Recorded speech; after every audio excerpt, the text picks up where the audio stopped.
We're gonna continue onwards. I'm sticking around, folks. Don't go anywhere. We've got some live Unearthed Arcana to review, and oh boy, is this one gonna be a doozy. So if you guys don't know what Unearthed Arcana is, let me show you a little something. A little something something. Because, well, I've got some YouTube videos to shoot, and they need to be done. And I got so much Unearthed Arcana to get through, and I want to show you guys it because this content is pretty cool. We've got Paladin oaths to do. They're not on stream anymore, I don't think. What a dude, Tranquility TV. What a guy, what a man. Not so much just well now, there we go, yeah. Yeah, no worries now, yeah. We've got, and if you missed any stuff, it's all on the YouTube channel. A dude and a half. He is a beast. He is a beast. He's barely a man. More beastly man, that Tranquility TV. But yeah, Unearthed Arcana is pretty cool. It's basically what wizards give us every week nowadays. The cheer for the real big deal. Ah, stop it, you. Stop it, you. You cheeky little nugget. Fake it, Trainsy. Conquest. Well, workshop. Yeah, we're going to do a little bit of Unearthed Arcana. So, yeah, what is Unearthed Arcana? Basically, it is a... let me turn this music down a little bit. Every week, Wizards of the Coast produce material, which might be archetypes. It could be... Hell, could be a new class. Could be a new set of rules on Druid wild shapes. But this week that we're doing, we have Paladin oaths. Paladin paths. Cheeky little nugget. I like that. I should use that more, shouldn't I? So I'm going to shoot these for YouTube. And so, as I do that, I realize that I can't be too interactive with the chat whilst I'm doing it because, fuck him. Fuck YouTube, guys. Let's do Twitch stuff. I'm so glad I didn't pigeonhole Paladin to 5e. Oh, man. They've given them even more options now. Let me hit record on my recording stuff. So we can do this Paladin stuff. So welcome everybody to Encounter Roleplay. My name is Will, and today we're going to be looking at the Unearthed Arcana Paladin stuff, which is out. I've been meaning to do it for a while, and well, here it is. So let's see what we have for the Paladins. First off, we've got some Sacred Oath. At 3rd level, a Paladin gains the Sacred Oath feature. Here are new options for that feature: the Oath of Conquest and the Oath of Treachery. My lord. Of course, they always say, playtest material, don't hate us if it's bad. But, you know, that won't stop us. That won't stop, that won't stop us. eBay mostly. That's true. The Oath of Conquest calls to paladins who seek glory in battle and the subjugation of their enemies. It isn't enough for these paladins to establish order. They must crush their foes, the forces of chaos, sometimes called Knight Tyrants or Ironmongers. That's a cool name. Those who swear this oath gather into grim orders that serve gods or philosophies of war and well-ordered might. Some of these paladins go as far as to consort with the powers of the 9 hells. The Archdevil Bel, warlord of Avernus, counts many of these paladins, called Hell Knights, as his most ardent supporters. Hell Knights cover their armor with trophies taken from fallen enemies, a grim warning to any who dare oppose them, and the decrees of their gods. Man, that sounds pretty cool. That in terms of the fluff stuff, that sounds awesome, like hellish paladins. Yeah, Conan the Paladin, right? He-Man of Grayskull. Tenets of Conquest. Let's look at the crunch. A paladin who takes this oath has the tenets of conquest seared on the upper arm. That's my upper arm. A Hell Knight's oath appears in infernal runes, a brutal reminder of vows to the lords of hell. Douse the flame of hope. It is not enough to merely defeat an enemy in battle. Your victory must be so overwhelming that your enemies will fight to shatter. No, will to fight is shattered forever. A blade can end a life. Fear can end an empire. That's cool. Rule of an iron fist. Once you have conquered, tolerates no dissent. Your word is law. Those who obey it shall be favored. Those who defy it shall be punished as an example to all who might follow. And then finally, strength above all. You shall rule until the stronger one arises. Then you must grow mighty and meet the challenge or fall to your own ruin. That's pretty cool. pretty cool. Satanic Knights Templar. Yeah, pretty much. That's pretty much, isn't it, Paladin? Yeah. Over conquest spells. Okay, Armor of Agathis is good. Bestow Curse, Fear, Blight, Dominate Beast, Dominate Person, Insect, Plague. Alright, let's see what the channel divinities are. So, Conquering Strike. You can use your channel divinity to break a foe's will. When you hit a creature with a melee weapon attack as part of the attack action, you can also use your channel divinity to force the target to make a wisdom saving throw. On a failed save, the target becomes frightened of you for 1 minute, which is 10 rounds. The frightened creature can repeat this saving throw at the end of each of its turns, ending the effect on itself on a success. Thanks, Cobalt, for the cheer. It's your boy! Then we have Guided Strike. You can use your channel divinity to strike with supernatural accuracy. When you make an attack roll, you can use your channel divinity to gain +10 bonus on the roll. You make this choice after you seal a roll, but before the DM says whether the attack hits or misses. That is really interesting. Getting to change the roll after is really good rather than before. Yeah. I like that a lot. The +10 is great. Conquering Strike is interesting, but you can only hit 1 to force the target to make a saving throw. High speedy Kappa. Oh man, Cobalt. Okay, so that's kind of interesting. Yeah, it's kind of interesting. Alright, so Aura of Conquest. Not particularly powerful, but good. Aura of Conquest. Starting at 7th level, you emanate a menacing aura while you're not incapacitated. The aura includes your space, extends 10 feet from you in every direction, and is blocked by total cover. Any enemy in the aura has disadvantage on saving throws against being frightened. Now you're going to combo your Aura of Conquest with your Conquering Strike to make everyone afraid of you. Let's talk about fear for a second. Thanks, Gag. Yeah, let's talk about fear for a second. So being frightened is a fairly powerful condition in that you can't attack the target. You have to spend your turn moving away from them, I believe. And so fear is a strong mechanic within the game. And so a class revolved around using fear and being good at doing it can be very powerful. Of course, some creatures are immune to the condition of being frightened, and so some, I believe, like abyssal targets wouldn't be so great in this, and most likely undead. But you can turn undead though, can't you? So I guess it's similar to a paladin's kind of turn undead. I like it a lot. 7th level, giving people within 10 feet of you disadvantage on frightened doesn't seem. That's not what frightened does. Did I say it completely wrong? Oh shit, let's look up the frightened. Let's find a condition frightened first of all. Maybe it's a scaling, if it was a scaling bonus. True, yeah. Anything that scales becomes really good. In any class stuff. Let's find the marketplace. No tools. Compendium! Frightened. Or fear. So fear, while frightened by the spell, a creature must take the dash action and move away from you, the safest available route of each of its turns, unless there is nowhere else to move. If the creature ends its turn in a location where it doesn't have line of sight of you, the creature can make a wisdom saving throw. On a successful save, the spell ends. Each creature in a 30-foot cone. I think that's what I said, isn't it? They move away from you. They don't make attacks because they're moving away from you.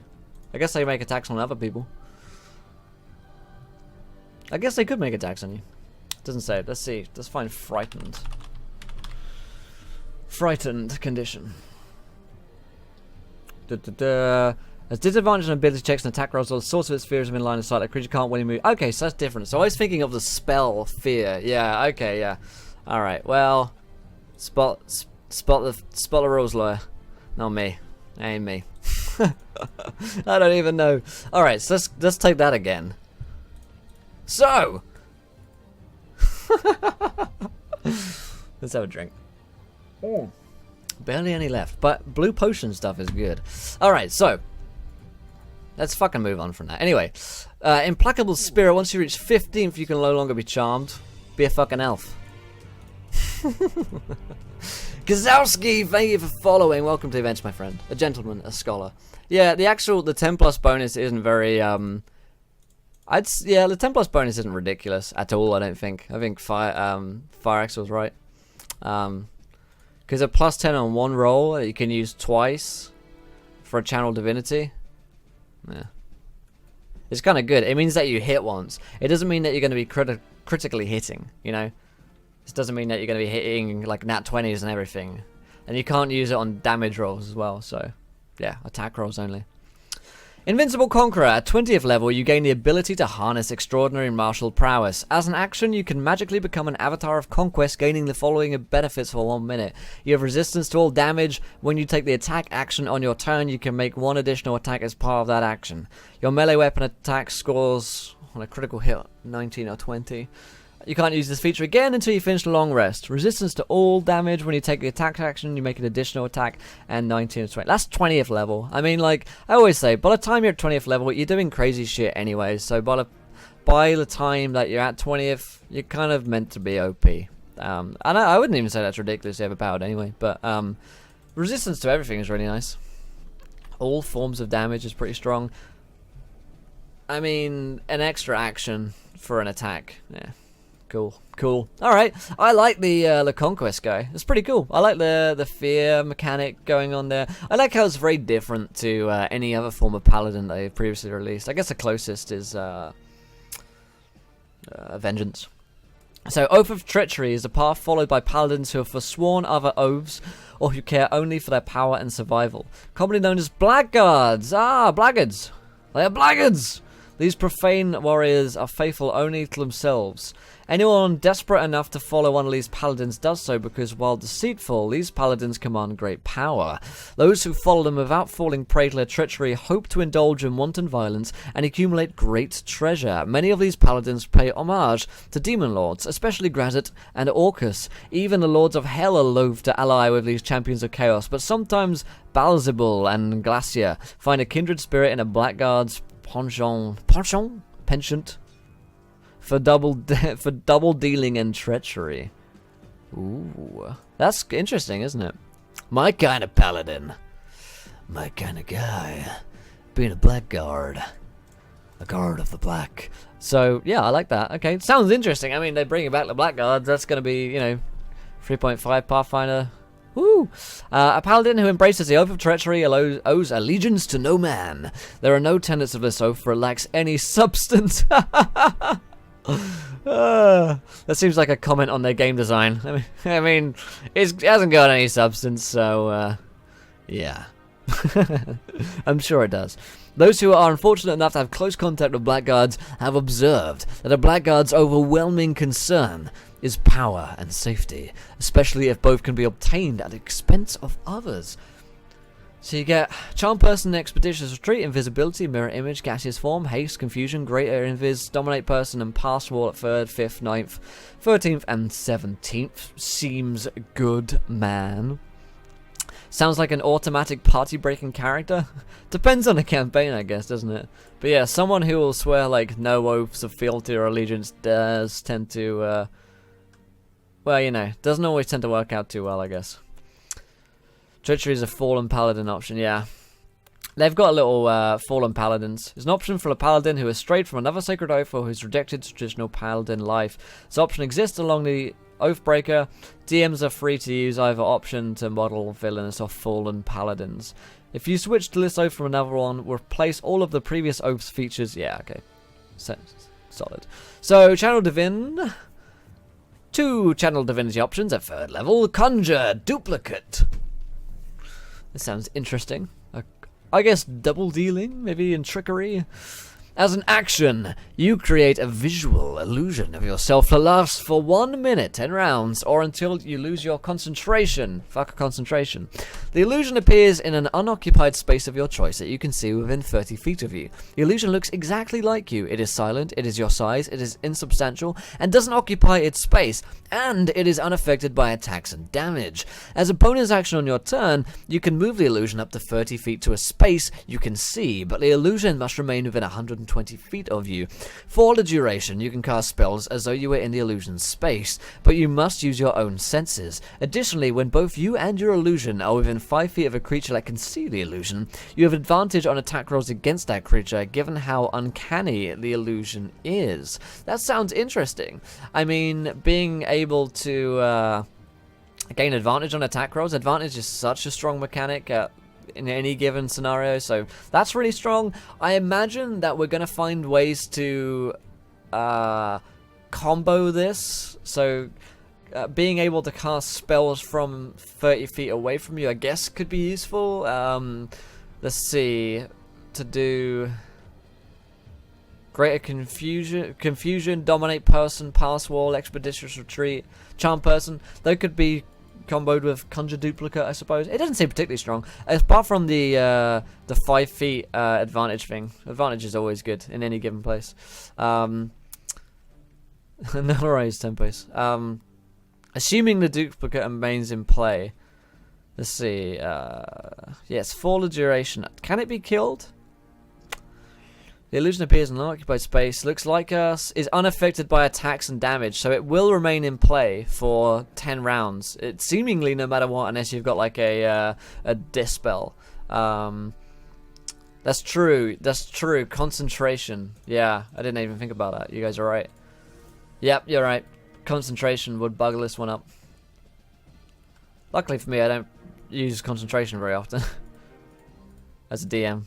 But yeah, I can see that's not so great. Okay, Poison Strike. It is good. I mean, it's interesting as well. That's the thing. It's interesting. So I can always forgive a mechanic if it's like something new or interesting, even if it's not ridiculously powerful.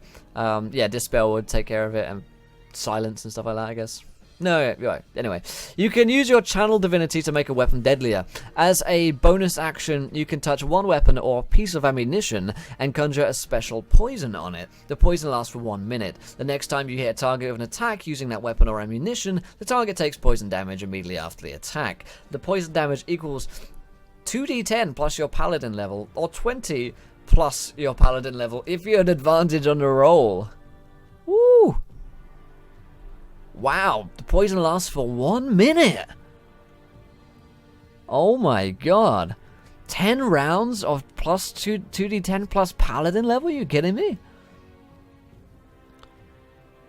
Well, I guess it only lasts once you've used it. So I guess it lasts for 10 rounds, but the next time, yeah. So I think the clause here is, it seems really crazy until, I believe, the next time you hit a target.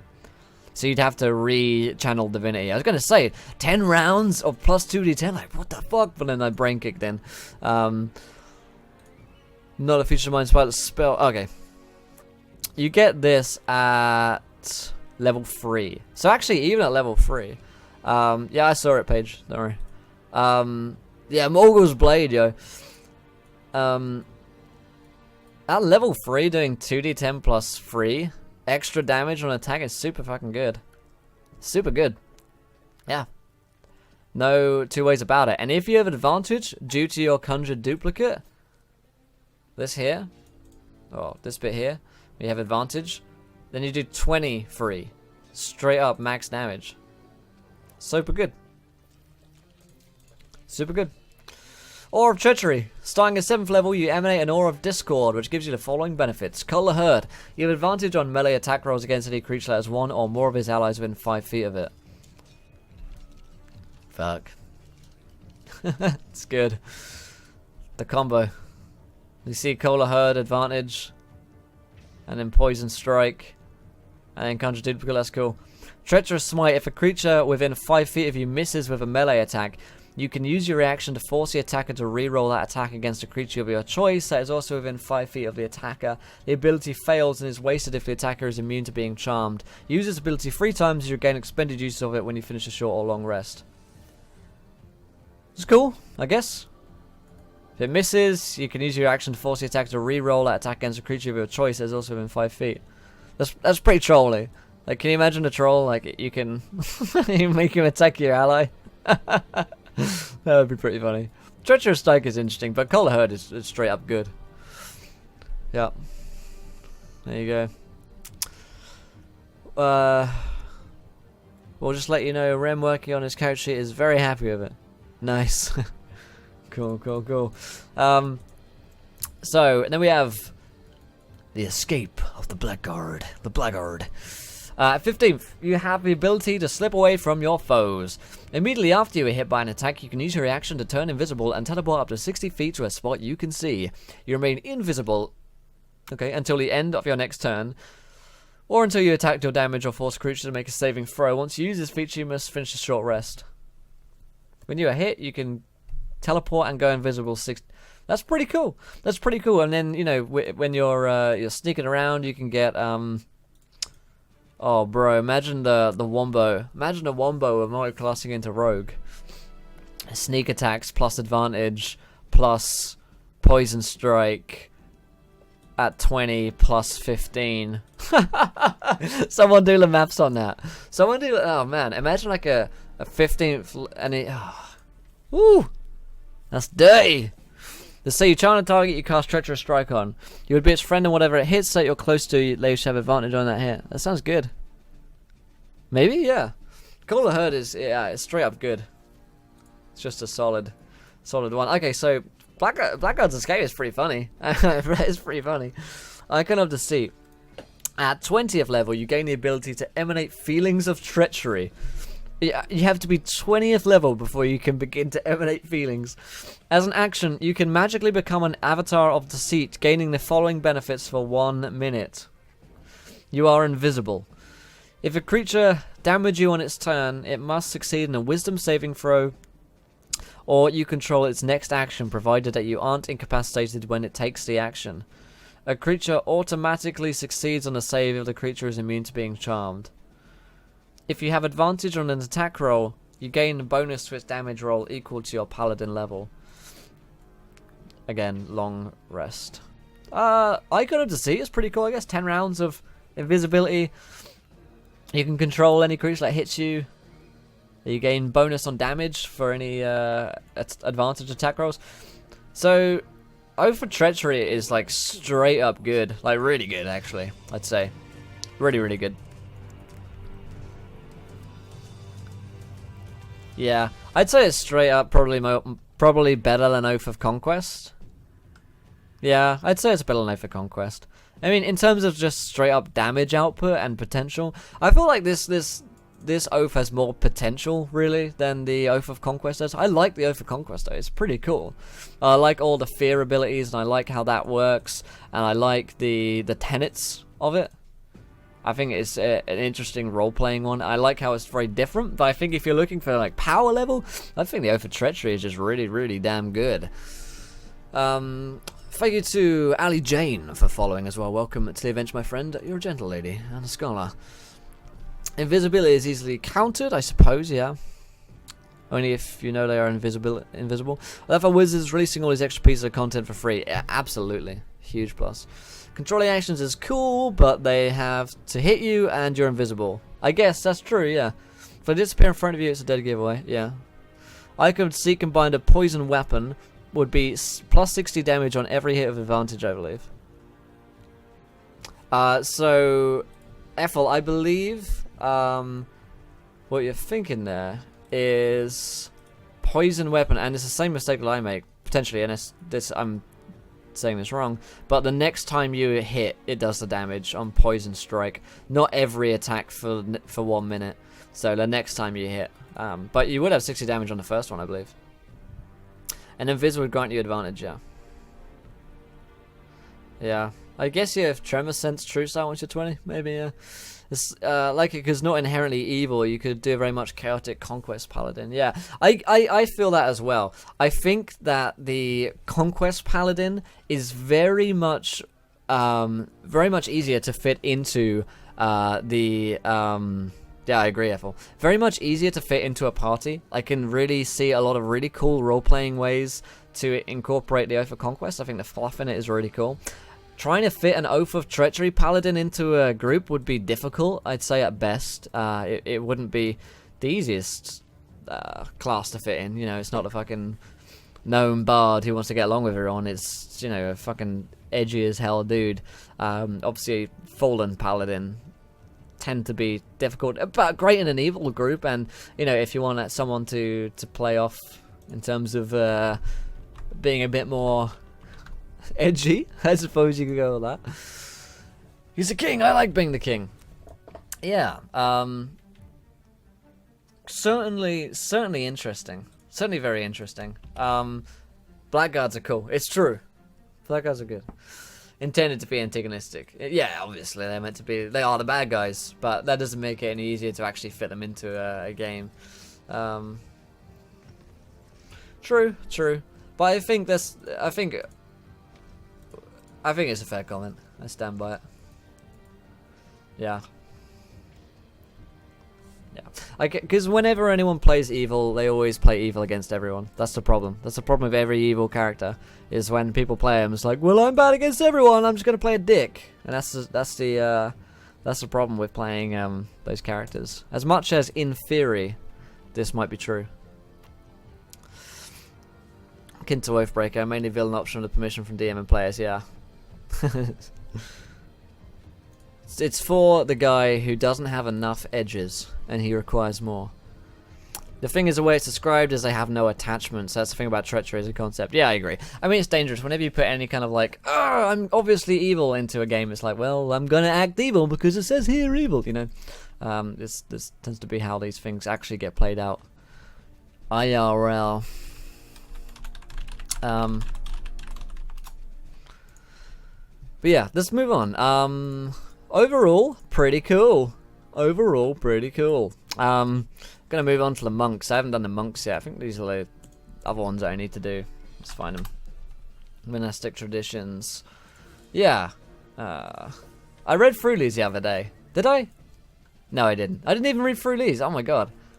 Maybe I've got even more to do. Enjoy, Fiddle. If they lawful evil and not ourselves, are just lawyer selfish. Bad people do bad things for they believe the right reasons. Yeah. Imagine. Yeah. I mean, there's like theory, and then reality of D&D games. Unfortunately, and it's like the reality is everyone's a douche when they play evil characters. It seems like. All right. Anyway, let's go on to monastic traditions. Unearthed Arcana monk. At 3rd level, you gain monastic traditions. This is playtest material, sorry, it's shit. Okay, Way of the Kensei. Monks of the Way of Kensei train relentlessly with their weapons to the point that the weapon becomes like an extension of the body. A Kensei sees a weapon in much the same way a painter regards a brush, or a writer sees parchment, ink, and quill. A sword or bow is a tool used to express the beauty and elegance of the martial arts. That such mastery makes a Kensei a peerless warrior, but a side effect of intense devotion, practice, and study. I guess so, yeah. Huh. Cool. Sounds kind of like samurai, you know? Sounds similar to the Fighter Samurai which they released the other week. When you choose this tradition at 3rd level, you learn to extend your knowledge of the martial arts beyond the standard array of monk weapons. You gain the following benefits.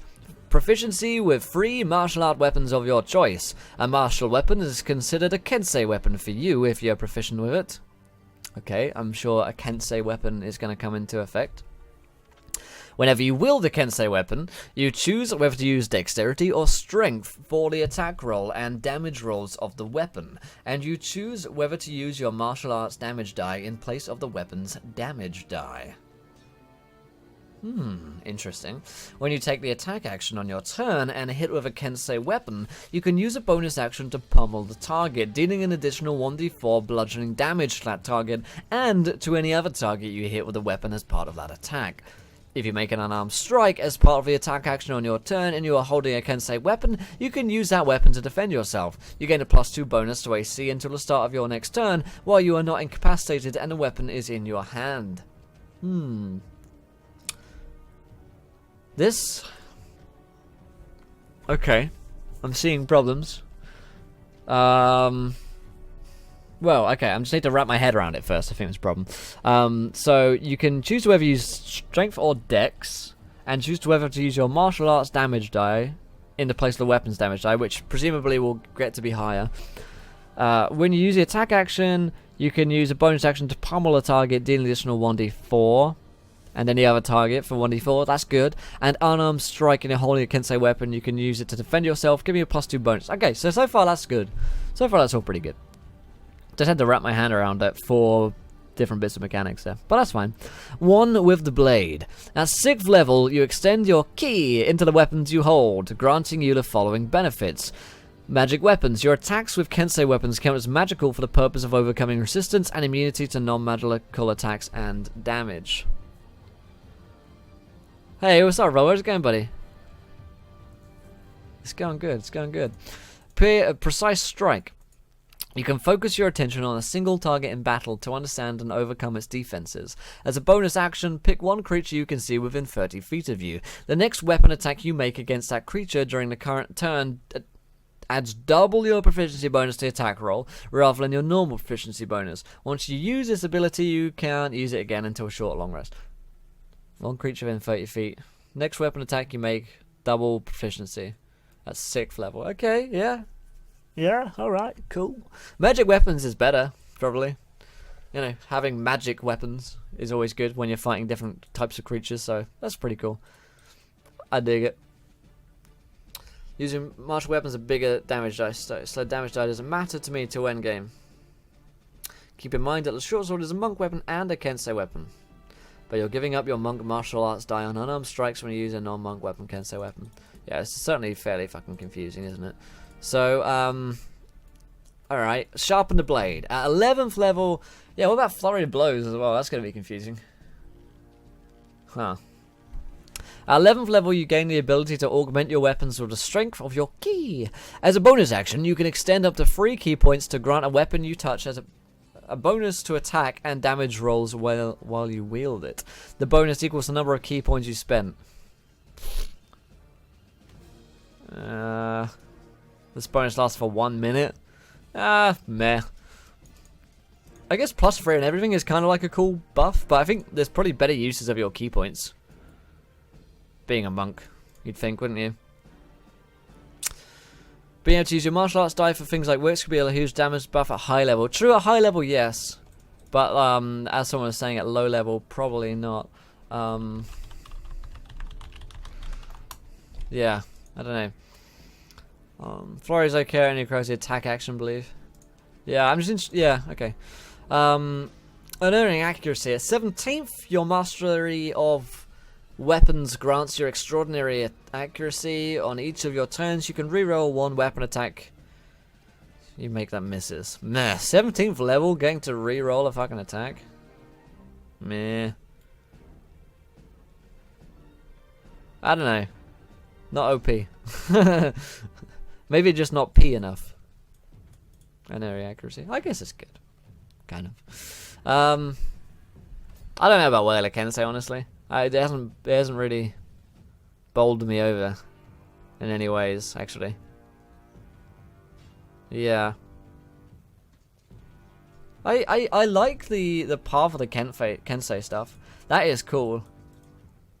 For the most part, getting bonus to ACs and the extra D4s, that's all cool. Everything else is, I don't know, it just feels a bit meh. Yeah. Because sucks, you can basically only use short swords if you want to have monk weapons still. Yeah, this is for 5e. They've already commented, yeah, I figured as much. They usually do. My DM has made personal edits to make it less confusing. Okay. Yeah, I agree with you, Mystic. Yeah, it's alright. It's alright. Okay. Anyway, Wizards are going to fix it. Some of these Unearthed Arcanas are hits, others are misses. I'd say the Whaler Kensei is a miss. They're going to fix it, I'm sure. Come out in a future year or two. My kind of monk, yeah, I feel you. So, Way of Tranquility. It's the second one, hopefully it's a bit better. So monks of the Way of Tranquility see violence as a last resort. They use diplomacy, mercy, and understanding to resolve conflicts. If pushed low, they are capable warriors who can bring an end to the unjust or cruel folk who refuse to listen to reason. When adventuring, these monks make excellent diplomats. They are also skilled in the healing arts and can preserve their allies in the face of daunting foes. I guess like a healing paladin is cool. More of a kind of Zen motherfucker. Yeah. When you choose a tradition at 3rd level, you can become an island of calm, and even the most chaotic of situations. With this feature, you can cast a sanctuary spell on yourself. No material component required, and it lasts up to 8 hours. Its saving throw DC equals 8 plus prof plus wisdom. A creature that succeeds on a save is immune to this effect for 1 hour. Once you cast a spell in this way, you can't do so again for 1 minute. That's cool. I guess. You get healing hands. Your mystical touch can heal wounds. Starting at 3rd level, you have a pool of magical healing power that replenishes when you take a long rest. With that pool, you can restore a total number of hit points equal to your monk level times 10. That's good. Yeah, getting that pool. It's like a paladin. Lay on hands. Yes, lay on hands on crack. Let's see if it's just strictly better. As an action, you can touch a creature and draw power from the pool to restore a number of hit points to that creature up to the maximum amount remaining in the pool. Instead of healing the creature, you can expend 5 hit points from your pool to cure the target of one disease or neutralize one poison affecting it. You can cure multiple diseases and neutralize multiple poisons with single use of healing hands, expending hit points separately for each one. When you use Flurry of Blows, you can replace one of the unarmed strikes with the use of this feature. Oh shit, this feature is now affecting nothing. Yeah, I think that makes it strictly better, right? Use your Flurry of Blows, you can replace one unarmed strike that uses this feature. Monk level times 10. Yeah. This seems to just lay on hands, but better. But, yeah, let's see. I guess paladins have a deeper pool from which to draw from.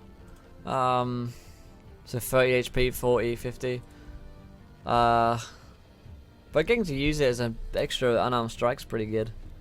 At 3rd level. I like it. I mean, I see what you mean though. Like, it is just lay on hands. I like new features in games when they bring out Unearthed Arcana. Usually what I'm looking for in Unearthed Arcana is when they're using new mechanics. I find that really interesting when they start doing that stuff. It's done with defeat any class to get another class's ability but better. I agree. I mean, it's like get 5 times level on card attack when doing it. Yeah. Thanks to Mythnic for following as well. You're a gentleman and scholar. Welcome. Oh, okay. So paladins don't get a bigger pool. Huh. I haven't played a paladin in a long time, have I? Yeah. Okay. Well, that's just shit. If it's just strictly better in every way. See, I thought, yeah. So you can attack, do this, and have double the amount of times 10 rather than times 5 of paladin. That really sucks. Yeah. Yeah, like I was saying, I really like to see new mechanics in Unearthed Arcana. That's what's fun. That's what's cool. Like, oh man, like, oh wow, you can do fucking. I can now turn into a giant god. Like, I couldn't do that before in any other, class. But why play? That's the thing. This thing that annoys me. It does actually annoy me. Is why, which is the level of sadness at which my life exists. This actually kind of ticks me off a bit. But it's like, why play a paladin when I could play List now? You know what I mean? Like, and this is something that actually annoys me with like content they're releasing. Not only, I guess you have to keep in mind the rest of the class, true, but just make a new thing. I hear you there, Cortex. I hear you. Like, not everything about this class is better than a paladin. You know what I mean? But if you want to be a healing paladin, then play a Way of Tranquility now. And something that kind of annoys me with content, not only just in like this, but in general for like video games or any RPGs, when they release new content that is better than original stuff, and so now there's no reason to play the old stuff. They did that a bit with Volo's Guide, which is a straight up buff. I've talked about that a lot in videos on YouTube. We won't get into that discussion now. But that does trigger me a bit. That is a lot of fucking healing. More squishy than a paladin, but still. But I mean, you can, yeah. I hear it, yeah. Yeah. Bad, not doing it wrong, I agree. Honestly, a bit too much too healing in 5e at times. Yeah, I mean, that's a fair criticism of 5e, actually. That's actually a very fair criticism of 5e in general. 5e is much easier than previous editions in many ways. You have less HP at start, and loads of healing available quite early. I mean, you can do this. You can heal for 30 and make an attack level 3, which is a lot of healing, yeah. Monk crawling, even just decent stats, starts like 15 AC or so unarmed, and the paladin seems less and less useful, yeah. That's the annoying thing with, bringing out new stuff. They feel like it has to be better in some ways. Obviously, this isn't final material, so I can't really complain. I mean, this is playtest material, so they might be like, oh god, you guys are right. Healing hands is way too much healing, But there you go. Alright, we'll move on from Healing Hands. I'll start ranting. So, Emissary of Peace. At 6th level, you gain the ability to diffuse violent situations. Whenever you make a charisma check to calm violent emotions or to counsel peace, you have advantage on the roll. You must make this entreaty in good faith. It doesn't apply if proficiency in deception or intimidation skill applies to the check. You also gain proficiency in a performance or persuasion skill. Choose one. Alright, I like Emissary of Peace. Yeah. Emissary of Peace. That's cool. Well, it depends on what kind of paladin. I've had paladins start, assumes paladins start at 15, 16, 17, so it's not a huge difference, really. Anyway, let me move back on there. Being a monk is pretty awesome too, yeah. Douse the Flames of War. At 11th level, you gain the ability to temporarily extinguish a creature's violent impulses.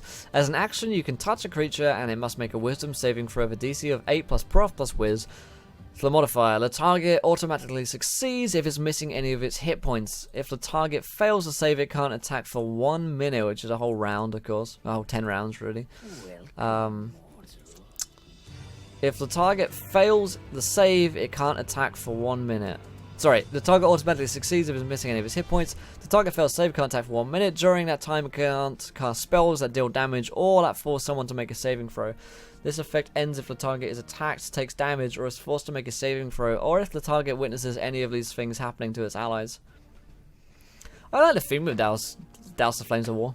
That's pretty cool. You can touch. I guess touch isn't as good as like ranged, obviously. I can't attack for 1 minute, but not being able to attack for 10 turns is pretty good. However, if it is attacked, I mean, yeah, there you go. It's interesting. It's not ridiculous though. Hey T-Bop, I'm going to read through the rest of this and then I'll read what Good Deck has to say. Anger of a gentle soul. A gentle soul. That's nice. At 17th level, you gain the ability to visit vengeance on someone who fells others. If you see a creature reduce another creature to 0 hit points, you can use your reaction to grant yourself a bonus to all damage rolls against the aggressor until the end of your next turn. The bonus equals your monk level. That's nice. A bonus to all damage rolls against the aggressor until the end of your next turn. And it's a short or long rest. I mean, 17th level, you know, you should be doing even crazier stuff than that. So, I guess the path of Tranquility, everything else is kind of balancing out the fact that the Healing Hands is so ridiculous. I guess. Because Healing Hands is really, really, really good. And everything else is like, that's kind of cool, you know? It isn't reach out at touch someone, yeah. Reach out and touch Faye. Faye, what's up with this? How's it going, buddy? Yeah, cool, let me see what Godek had to say. We were talking about power creep, weren't we? Power creep is pretty much required to draw people's attention to new classes, yeah. If they're worse than existing classes, nobody care. If they're the same power, a large portion of the audience won't care. It's lame, but it's a big part of marketing expansions. The hardcore role player wants balance, but different. There's actually a minority of the audiences that buy the books. Yeah, I hear that, It still annoys me in a way, because, it still annoys me because, I don't know, I feel like power creep is kind of lazy. Yeah, I think that's what annoys me about it, actually. I was trying to think, what about this is kind of frustrating. I think it is because it's lazy design in a way. And, like you say, it feels more like they're just trying to sell books than actually caring about the game. And as someone who plays this game amount as I do, believe it or not, I do care about the game a fair amount, and trying to see where it goes, and, you know, having any influence over trying to steering where it goes. I think that, let's see what Fire said. I have to disagree. People want new options for the sake of new options. They don't need to be bad, they need to be balanced and interesting. I feel like it's not the same as, let's take like a card game. So one I know a fair amount about is like Hearthstone, and sometimes there'll be cards that power creep, and definitely when they print new expansions and stuff, they do have power creep on cards and products which they release. Just call them products that they release. But then the old stuff kind of goes out of rotation of play, if that makes sense. So I think a way that you could really do it is to have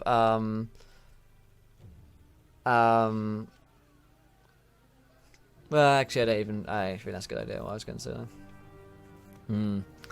That's why Games Workshop loves it. Having sold products, you are in a minority. I agree with your desire, but it's a fact of marketing and yes, marketing and game design. Yeah, I don't know. Depends what the players want, doesn't it? I don't think I would buy a book because there's better stuff in it, and I don't know how many D&D players really do care about that in 5e.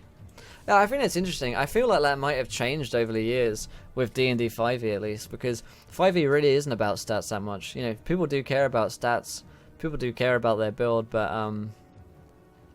I mean, the players I do that really do not give a shit. People play 5e because it's open, and people play 5e because it's not about the stats, it's not about the rules. So I think they have trouble selling anything which are new races and classes and stuff like that, because people don't actually want them. We have Unearthed Arcana. You know, people do want new ideas. That's really what I look for, and I know what my players tend to look for in the game. Like, oh cool, isn't that concept a cool idea? You know, a blackguard, wouldn't that be great? You know, not, oh man, this guy's got +5 rather than +4.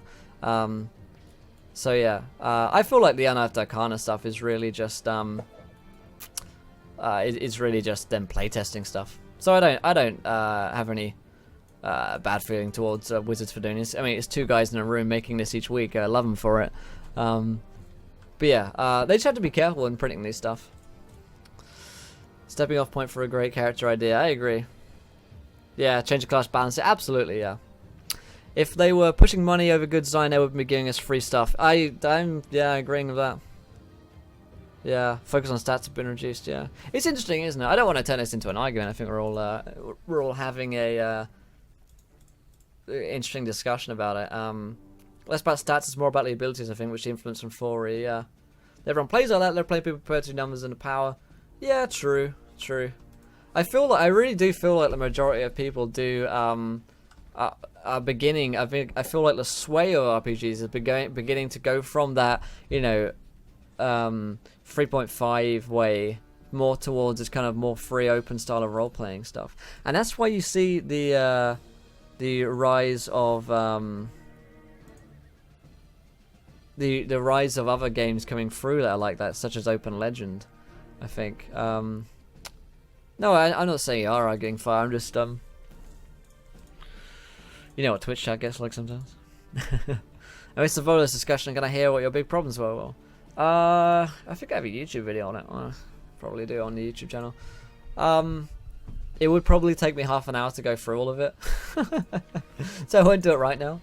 But bullet points are, you know, power creep. Things get better than other things, like strictly better in many cases. Yeah, but I feel it's interesting to see what we all think about it in terms of, you know, how much do you care about stats? For me, I feel like I'd buy a book full of new ideas without even like or like character concepts and oaths and stuff without even too much crunch in it. But maybe they wouldn't sell at all. Yeah, lizard folk were too good. Lizard folk were way too good. I prefer to think of a cool character and then using the rules and class and stuff to try and build us using what provided. Yeah, I agree with you there, Cortex. I'm similar. I'm a similar way. Yeah. But no. I feel like 5e definitely is a. I mean, it's a new frontier in many ways, but so many more people are playing it than they ever were. You know, so many more people are playing 5th edition D&D and playing RPGs in general than they ever were 10, 20 years ago, which I think is great. And I think that new influence, that new group of players want different things than the old group of players did. And I think in general, that's just how hobbies go. You know, hobbies change over time.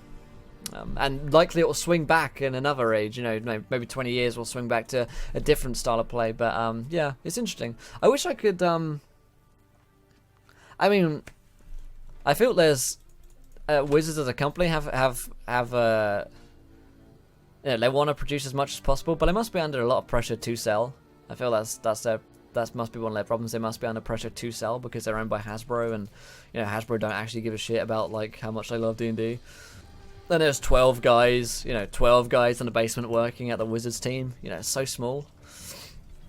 It's 100% what I want to play. I'll keep playing. Good. You're the first chapter of Volo's Guide at all. Yeah, I love the detail stuff. Yeah.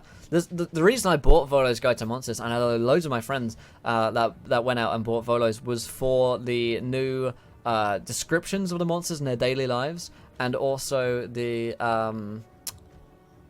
new monsters themselves. I mean, people love new monsters, don't they? Everyone loves that. My group's already done that, yeah. You even have options between classes to build the same concept. I agree. It's also very regional. In Japan, almost all tabletop games focused on one-shots don't commonly do long-term campaigns. That's interesting, isn't it? Yeah, that is interesting. We should do a series on gaming around the world and how it's different. It'd be interesting. Trying to find a campaign now. Kind of beats tricks about. It happens, dude. It happens. There's a ! Find game. My 9 ways to find D&D game. The anti-section makes me want to rewrite my old custom campaign from years ago. My favorite enemy. I love him. Yeah. Follows to me is a top purchase for what I get after the main 3 books. That's a good shout, actually. I feel like my I'm trying to think of what mine are. I guess the start. Well, no, you wouldn't even start a set, would you? Maybe you want the starter set if you want a new if you're a new DM and you're looking for a cool adventure to run. But I was still recording. Don't do it anymore. But Volos is really, really stellar. Curse of Strahd was really fucking good. Storm King's Thunder was good, but I just love Ravenloft so much. Yeah, after 3 books, Volos, Curse of Strahd, maybe the starter set. And if not the starter set, then I did like Out of the Abyss. Yeah. Elemental Evil, yeah. Well, player options, yeah. I guess it depends where you're sitting as well. If you're on the DM side or if you're on the player side of the table, yeah. My favorite race class combo, FAQ down below. Always trying to find more players. That's yeah, that's the thing. Mexican, the Pure Blood UNT is one of the best playable races. It is. Yeah. I have spoken extensively about Volo's Guide and my my thoughts on it, but yeah, antis are pretty cool. Honestly, I hated the Sword Coast Adventurer's Guide. I'm not gonna lie, I really didn't like that product at all. It was one of my least favorite books. I didn't hate it. I just felt it was really lacking in many ways. I think. I thought that for the price they were selling it at, the content was minimal, and I guess because I already know a lot about the Forgotten Realms, I didn't get a lot of the value for my money out of that content. Whereas if I didn't know anything about Forgotten Realms and I wanted a world to play in, I feel like it would have been a very good book to learn about a world. But I really would have just gone and read some novels in the Forgotten Realms, I think. That's what I did without intentionally doing that, but that would be my advice. Skyrim's is Goonforce, yeah, it's a good game. Good setting as well. Yeah, Reddit is a great place. Reddit looking for game, Roll20. It's too OP. I agree, Mexican. I don't allow it to be played in most games. I don't think I have allowed it yet. True Bag! Or True E-Bag. Thanks for the host. This guy got a couple of good options, but it's not very good. I just felt like there just wasn't enough in it. There wasn't just enough content. I wanted more, you know. Like, if you're going to give me player options, you know, give me 5, you know. Or, you know, more options. Maybe a new class would be nice, a different book. Who knows? But yeah, Sword Coast was like, if you already know about Forgotten Realms, you don't need the Sword Coast Adventurer's Guide. So I gave one away a while back, probably 6 months ago whenever it came out, and I gave away my copy. I didn't buy an extra one because I didn't actually want to read it. I might get it for a collection at some point. I got Sword Coast just so I could be up to par with the current canon on publishing to the DM's Guild. Ah, okay, yeah, that makes sense. Yeah, I guess that makes sense. I don't even know if I did a review of it at the time. I think I just completely. Does it say my favorite race class? Ah, fuck. Well, it's no, it does. It does. It says, "What's your favorite race?" I say, Tiefling. What's your favorite class? I don't know, probably a bard. Tiefling bard. There are no bard options in the Skag, so it's automatically shy. No bard options? Shit. Volo's Guide to Monsters? No bard options? Shit. Most Unearthed Arcana is typically released in later, in proper books and after playtesting and surveys. Have we? Yeah, we have seen some of that. Yeah. And there is this famous line which I go to every time. Let me find you a link. Find you the bit, which is to me the most exciting news that Wizards of the Coast have released since 5e came out. Yeah, like Storm King's Thunder. Ooh, Curse of Strahd. Ooh, how about if this iteration of the Ranger or a future revision of it grades high enough? Our plan is to present it as a revised Ranger in a future D&D source book. PHB 2 confirmed? Question mark. Players can select the original Ranger or a revised version. Now the DMs will always be free to use only one or the other. Both will be legal for D&D Adventurers League play, and players of the existing Ranger classes will have the option to swap with the revised version. Now this was probably about 3 or 4 months ago when they released the revised Ranger. Yeah, Ranger was so shit. Salvador can pump out 30 fucking Driz novels. You can make that Sword Coast figure. Thanks, Obama. Right? Yeah. Please give Rise of Ranger in a book. Yep. 5.5 confirmed. I don't know, but that line is like exciting because they plan. Our plan is to present it, and when asked, will there be a 5.5? Will you have new PHBs? They've been very, very reluctant to say anything on Twitter. Squeaky Pizza, thank you for following, my friend. You're a gentleman and a scholar. Also, I'm surprised you're younger than me. I thought you were at least 25. I'm 20 years old. 20 years. June 1st is my birthday. Give 6. 6 isn't going to be out for another like 5 to 7 years, I imagine. Given the life cycle and the success of 5e as well. Like, they're going to milk this cow dry. The amount of money that Wizards must be making off of 5e is ridiculous. And changing to 5.5 or 6 in the next couple of years, I would be so triggered. I heard Rotzi released a new book in April or so. Oh, maybe you think so? Okay, I don't know. I hadn't heard that. My dice bag is older than you lot. I'm the same age as well, and I don't have a Twitch channel. Oh damn! You should get one, dude. It's good fun. It's a good job. Such a baby, yeah. Everyone always says that. I was like, God, how can you be 20? How can you be 20 years old? You got a beard. I'm like, yeah, afraid so. Afraid so. Turning 21 soon, guys. We've got to celebrate 21 in June next year. They generally release 2 books a year at least. Yeah, I'd say like 2 to 3 in the last couple of years. Maybe even more than that, to be fair. Maybe even more than that. Because I had... Oh, okay, no, Curse of Strahd was... Yeah.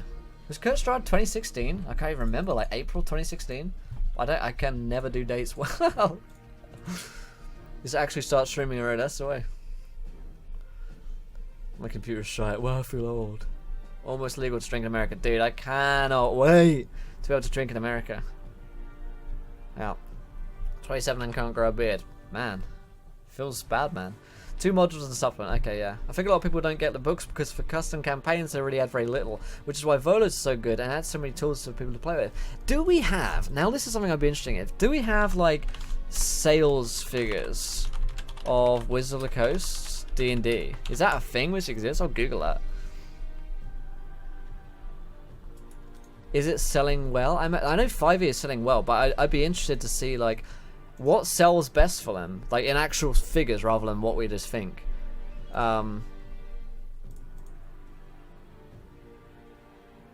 Yeah, that would be kind of interesting. I can't find it, but anyway.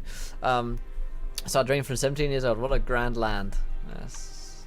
18 in the UK. But yeah, I'd be interested to see. Forbes has it. Yeah, let's see. Let's go on to Forbes. Let's Google it. Forbes. Oh yeah, there's a Forbes link here. Oh, okay. I'll turn off my fucking ad block for you boys. Okay. I'd be interested to see, you know, does Volo's Guide sell better than like Storm King's Thunder? Base content books and books of player options, yeah. I think most people who buy the books are sorry, let me show this article on stream. Most people that buy the books are DMs, right? Because the players just buy a PHB. Most players just buy players will buy fuck that. Buy a PHB. Dungeons and Dragons is back, yeah. Bobby's great for homebrewers, yeah. We got actual figures there from someone? We do. Oh, Bubbles coming through the in-world link. Let's see. Be really interested to see in this. It's a really good thread on the subject for a crash. I deleted recently. Product details. So this is Amazon sales, right? So the DM's guide is the best seller, 166 in books. Let's look here. So these actual stats. PHB is number 68. DMG is 209. Monster Manual is 234. Starter set is 493. Let me actually bring this over on the screen so you guys can see it's a little bit better. This is actually really interesting. I did not know this thing existed. Let's bring this up here. Okay, let's just recap it. Let's recap it so we can see this. Okay, so Sword Coast. Oh wow, Sword Coast sold so badly. Curse of Strahd actually didn't do that well either, but actually did better than Storm Kings on Amazon. So this obviously isn't the whole bracket because you might order from your gaming store, you might order from your from Wizards of the Coast. No, actually Wizards don't sell them, do they? You can buy it from Amazon or from your local gaming store. So Amazon are probably the biggest seller. Can you actually buy on the Wizards store?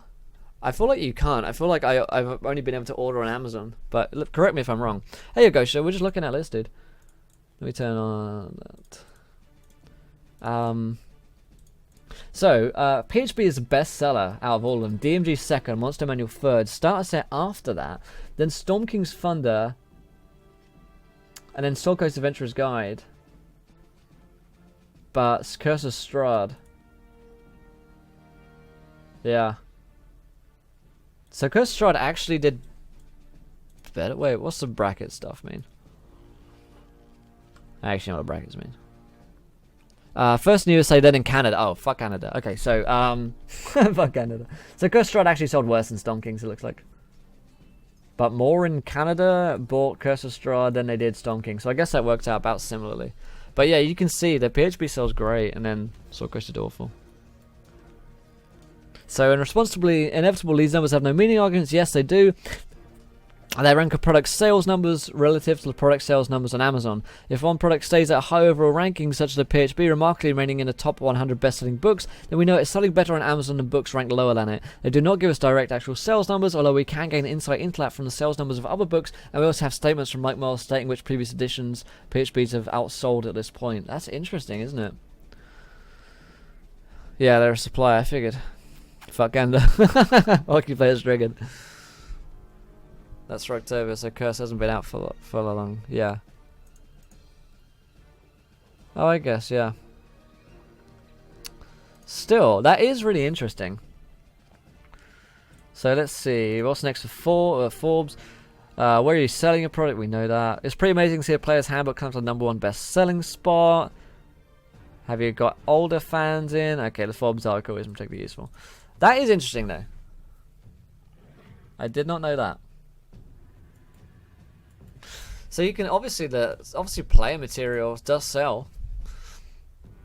I don't know other ones. I think at the time that this report is out, well,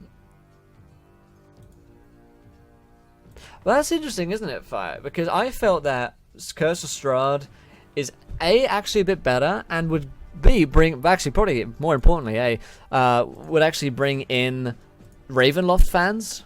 I really thought it would. I thought, you know, all like the 3.5 lovers and Ravenloft fans would flock to Curse of Strahd, but maybe Storm King's Thunder is just so it's October 23rd. So it actually isn't very long. Actually, it wasn't very long ago since that came out. Only like 3 months ago, right? No, even less, really. Yeah.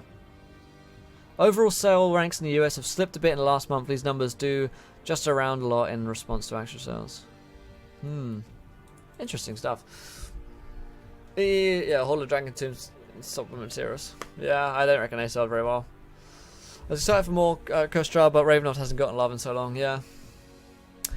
that's surprising in some ways, and then really not surprising in others. The only thing which surprised me is Storm King's Thunder. Really. The starter set, I guess, wouldn't sell too well. The PHB being number 1 is obvious, you know, and then DMG being second would make sense. Monster Manual being third. I've actually said Monster Manual being third is a little bit surprising, because I wouldn't think that many people would buy a Monster Manual, but I guess you do, don't you? I guess you do. Then Sword Coast was just in Canada. Canada hated the Sword Coast guy, but they fucking love Curse of Strahd. Oh man. So yeah, number 14 in Canada on a PHP. And then interestingly enough, in Canada, the Monster Manual is number 40 and the DMG is 42. Crazy, isn't it? Anyway, that's we kind of got sucked into a different topic now, the sales, but that is I suppose that confirms a lot of stuff that we say. Players that buy Monster Manuals bother me. Oh right, yeah. If your player's buying a Monster Manual just so they can look up all your shit and surprise, like, I know what this monster is. It's like, well, fuck off. Well, also you can fuck off. Yeah, you don't want that. But if we're looking at DM, I guess you buy it, don't you?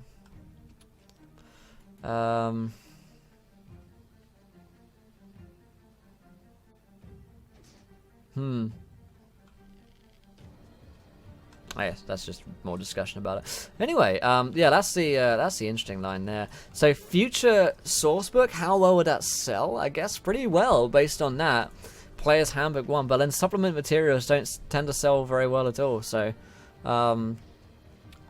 Canadian people metagame lore confirmed. We've found the evidence. The evidence is in the sales. Canada, we're calling you out. But yeah, no, that's kind of interesting. Anyway, I am due for my allotted time. I've got calls to make. I've got overlays to get done from people, from artists to call up. I've got 50 character sheets to upload onto the website with Rem. We've got website overhauls to be doing. We've got t-shirt designs to get done. I've got channel stuff to change. I've got a lot of fucking stuff on my plate to do for Saturday. If you guys don't know, next Sunday, which is the 1st of January, the first day of 2017, we are going to be doing a very fun little revamp of the channel. And when I say little, I mean gigantic. You got so much shit coming your way, guys. Check out the new schedule of shows that are starting next Sunday. Also, don't forget, whilst I am joining back on Sunday, Saturday the 31st, which is of course New Year's Eve, we're going to be doing a special stream. And so actually, what would you guys like to see for New Year's Eve stream? Let me know that. Give me some ideas. Should we stream? I could put a game together, but I imagine people are going to be busy on New Year's Eve. Potentially not. I guess D&D lovers and D&D people like me might be around doing stuff on New Year's Eve, so we might be able to draw some people into games. Do you want to play a game? Do you want to play some video games? Do you just want to get drunk? Do you want to do some DM's workshop stuff? Whatever you feel like doing on New Year's Eve. I guess, you know, many of you guys will have plans on New Year's, but if you were around on New Year's Eve and were wanting to tune into a stream on Saturday, because I will be streaming, me and Sydney will both be streaming actually, so what would you like to see us do? Too busy to being. Oh man, New Year's. He's gonna be a good one. Obviously, we're gonna be getting drunk. At work. Oh, buddy, that's work. Players are all Santa's elves for the New Year's. I dig it. I dig it. All of the above. You'd like. I'd love to finally be able to use my character. I want to play a game. Maybe we'll do like round robin games or something. Game where everyone who plays makes a character for another player. That sounds good. That sounds good. Maybe we could do like round-robin viewer games or something. Like if you're around on New Year's, you join in for a game, and then next 2 hours, next 3 hours or something, next bunch come in or stuff like that. That could be kind of fun. Do like open calls to new players to join in. That could be kind of interesting. I like the idea of people making characters for other players though. That sounds like an absolute laugh. That sounds like awesome. Eric the Red, thank you for following, my friend. Welcome to the adventure, my friend. You're a gentleman and a scholar. I'll have a think about some stuff we can get up to. I'll have a think about some fun streams that we could do. Oh, the other thing I was thinking, I have been meaning to do this for so long. I'm up for that, guys. So every 30 minutes swap character to someone else. That could be cool as well. That could be really funny. The other thing that I've been meaning to do for a while is play a game like Neverwinter Nights or the old Baldur's Gates game on stream, and I don't want to do it in like a normal like scheduled slot because obviously I don't stream video games. It's not what I do. But I think it could be kind of fun to play like one of those old classic D&D games and just have a laugh with that whilst we're drunk. So I might see about like setting up an old Neverwinter Nights stream or something. What do you guys think about that? I know they've got the new like Neverwinter game out, but I don't know if it's any good. So we might do a bit of both. We might do some kind of some video game stuff, and then because if you can even multiplayer Neverwinter Nights, I think you can actually do that. That'd be crazy. I have the perfect 5e Paladin for someone. Oh, cool. And then we'll do some D&D stuff. So we'll do some round robin. You guys can drop in and play games. We can maybe switch characters every so often. But yeah, I like the sound of all of these things. Stream Wampus. See, I don't even know what Wampus is. Let me Google that. Wampus. Hunt the Wampus is an early computer game based on a simple hide-and-seek format featuring a mysterious monster, the Wampus. Random class race, gnome paladin. Nice. Gnome paladin sounds like fun.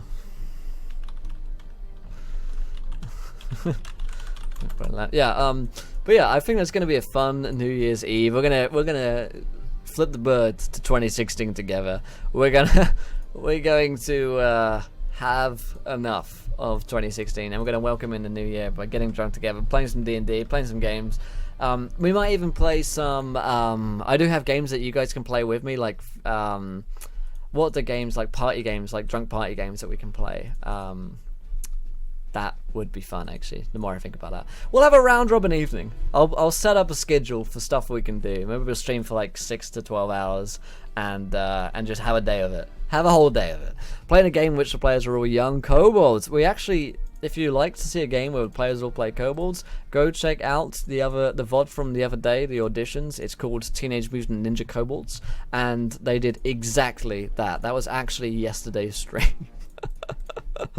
Played a half-orc on here a while ago. It's pretty fun. Oh man, that half-orc was so funny. He couldn't even speak common. He was like a mute. But yeah, I'm procrastinating, guys. I'm procrastinating by streaming. I actually have so much stuff to get onto. And for such a big part of it. Yeah, I agree, yeah.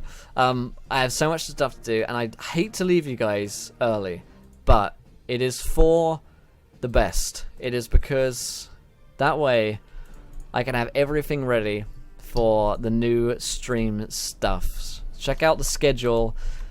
There's a whole change list coming. If you are a subscriber, then you will have an email telling you all of the new change announcements. But I'm also going to tweet out all the change lists tonight on Twitter. So if you don't follow me on Twitter, I went through them the other day on stream, so I won't go through them again because I bore you guys. But I will be announcing them on Twitter, and there's like 20 big changes coming your way, and you guys are gonna absolutely love them. All the changes that you guys have asked for. I got over 100 pieces of feedback from a feedback form that you guys all signed and wrote out for me, some good ideas in there, and I've listened to all of that and done my best to enact as much of that as I can. Use Who the Fuck Is My... Man, Who the Fuck Is My D&D Character is a really good website.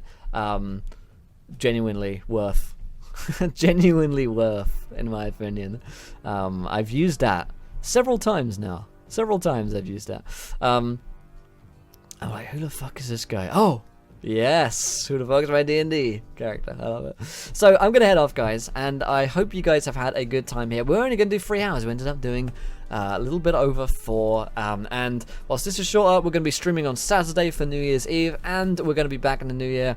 Cannot tell you how excited I am for it. Cannot stress enough how good and fun that is going to be. So I'm going to see you guys on Saturday. Until then, have a wonderful New Year's break up until Saturday, where I'll see you again. Of course, listen to my podcast Adventurers Anonymous. Episode 8 is out tomorrow. You guys will love it. You can go back and listen to the other ones. There is the link for you guys. And of course, we're going to have new podcasts coming out in the new year as well. But I think you really enjoy Adventurers Anonymous. That's out tomorrow. New articles on the website, encounterroleplay.com. Here's all my social media. Go follow me on Twitter for announcements later tonight, and all that other good shit. So thank you guys for coming along tonight. It was a really, really good time. Thank you to everybody who subscribed. We had 4 new subscribers today in only a couple of hours. So I really very much do appreciate your support and how much you make Encounter Roleplay so much fun for me to run and do. So from the bottom of my heart, I thank you guys. And of course, until next time, try not to roll too many nat ones because I want to be laughing when you do. I'll see you on New Year's Eve. Until then, stay safe. Love you lots.